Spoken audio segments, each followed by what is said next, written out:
Madilim na kalsada. Sa buhay, may mga pagkakataong tila tayo'y naglalakad sa isang madilim na kalsada. Walang ilaw, walang kasiguraduhan, at tila walang katapusan. Nakakatakot, nakakapanlumo, at minsan gusto na lang nating huminto. Ngunit sa gitna ng dilim, doon natin natutuklasan ang tunay na lakas ng ating loob. Doon natin naririnig ang tahimik na tinig ng pag-asa na nagsasabing, "Kaibigan, magpatuloy ka." Ang madilim na kalsada ay hindi wakas, kundi bahagi lamang ng ating paglalakbay. Sa bawat hakbang, kahit hindi natin makita ang dulo, may tiwala tayong darating din tayo sa liwanag. Sapagkat ang dilim ay hindi panghabang buhay.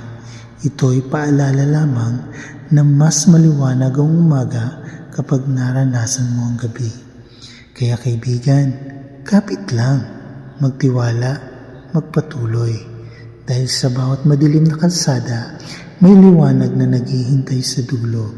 At ang liwanag na iyon ay ikaw rin, na pinanday ng bawat pagsubok at pinatatag ng bawat hakbang. Maraming salamat.